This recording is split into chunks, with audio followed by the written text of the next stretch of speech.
Welcome back to another episode of Ville. This is Wells Television. Please subscribe to our YouTube channel at Wells Television. I am Lizette Femolade, your one and only sport baby.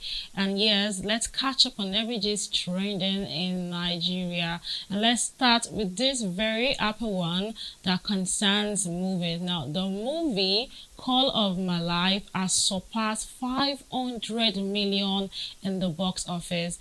And I'm particularly happy about this movie. I feel like it's been a long time that, a movie, a rom-com has been, a romantic rom-com has been interesting like this. Like, do you understand? And the fact that it is right now, having over 500 million in the box office. I don't know what is going to be the next week, because I feel like last week I said it was over 400 million. And look at it right now, it is 500 million, over 500 million. It's now in the caliber of, the big gangs. When they're talking about the box office, talking about, on the way to 1 billion. And I'm really, really happy for Damit Twitch, who is a producer, and all the cast, the cast and the crew of this movie Call of My Life. It's been a very long time that, the characters in and out of the movies are staying in character, and I absolutely love this movie. Call of My Life, already in the big league.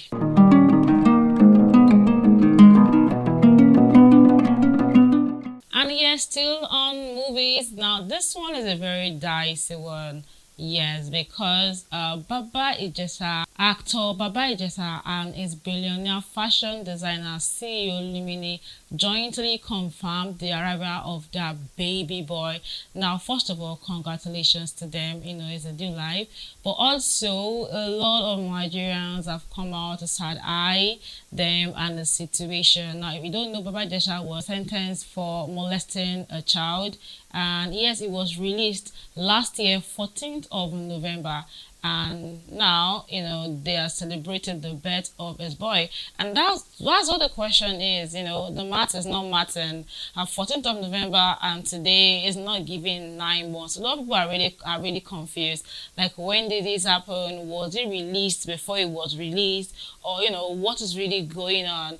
And lots of the people are actually side-eyeing the fact that, someone that was literally sentenced for molesting a child is right now back on our feed celebrating a birth of another child with another woman. So it is a lot of conversations around it, but yes, I'm very sure I'm going to give more information on this news. But yes, congratulations to actor Baba Ijesa and his wife CEO Lumini on the birth of their baby boy.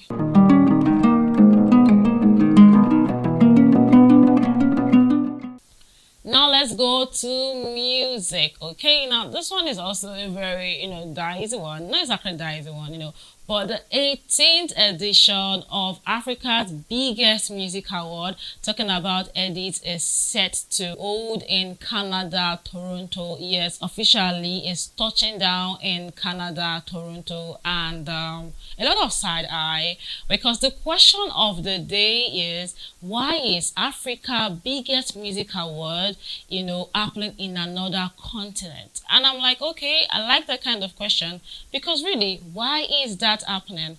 But you had it from me. The next edition, 18th edition of Eddies, is set to happen in Canada. So yes, fingers crossed for that one.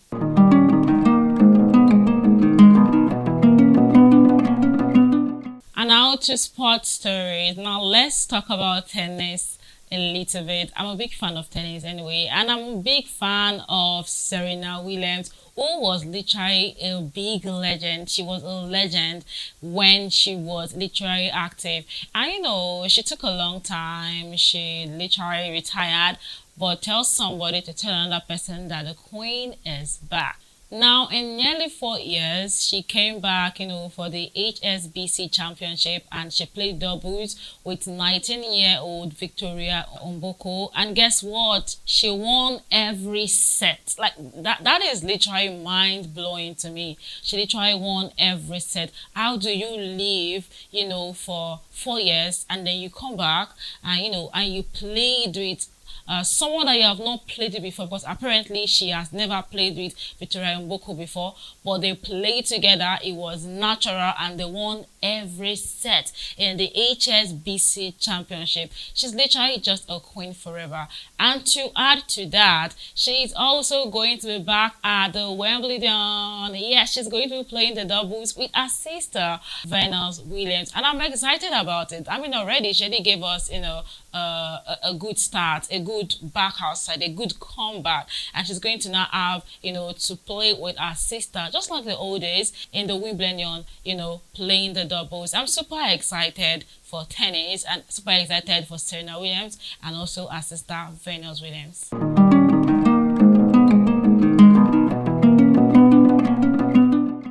Yes, back to football. The World Cup season is still on and it's exciting. It's literally exciting. Now, the recent, drama that went on was the one that happened between Spain and Cape Verde. I just want to highlight and say that for me, what I really like about the World Cup is the unity. I feel like the World Cup, is to unify all continent, all country together, and I really like that.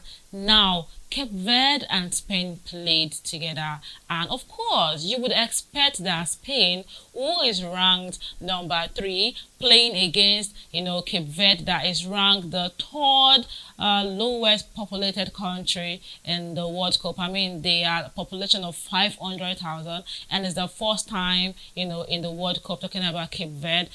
But they played Spain and they played them to a goalless draw, and I'm surprised because also Spain has been regarded as the 5th to win this year's World Cup, but for some reason they played a goalless draw. And a big shout out to the 40 years old goalkeeper of Cape Verde, Fonseca, who actually kept a clean sheet against the mighty Spain.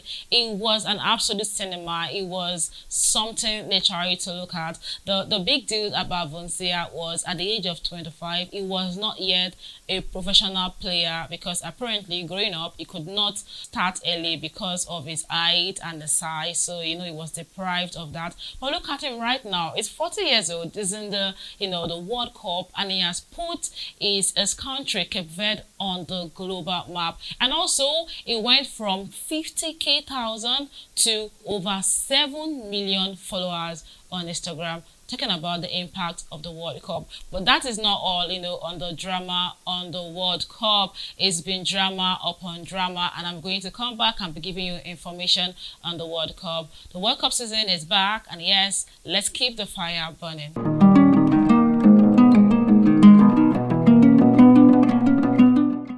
And now let's go to the tweet of the day. We pivot, we find a way, and we keep going. Now this is, very much direct. We pivot, we find a way, and we keep going. It's literally telling you that you don't stop. You cannot afford to stop. You cannot afford to, be depressed and sleep on it. I mean, you can literally sleep on it, but then you get up again. That is how you succeed. You don't wake up. Something does not happen to you. You fall down and you remain down. No, we don't do that. Remember, it is big 2026. Apart from the fact that it's 2026, in this life, you must have a purpose. You must have a drive. And even when you feel like you are weak to have that drive, you keep pushing it. Consistency. I was literally saying recently that I feel like consistency is the hardest thing in this life. It is the hardest thing, but beauty comes from pain. You literally cannot do something without going through the process of it. So yes, we pivot, we keep moving until we get what we want. And when we get what we want, we also keep moving, and that is on period. Thank you for watching this episode of Trend View. I hope you were updated on everything trending in Nigeria. I will be sure to come back and give you more information, everything trending in Nigeria. And don't forget to subscribe to our YouTube channel at Wells Television. My name is Lizette Femi Olayade, your one and only sport party. Until next time, bye.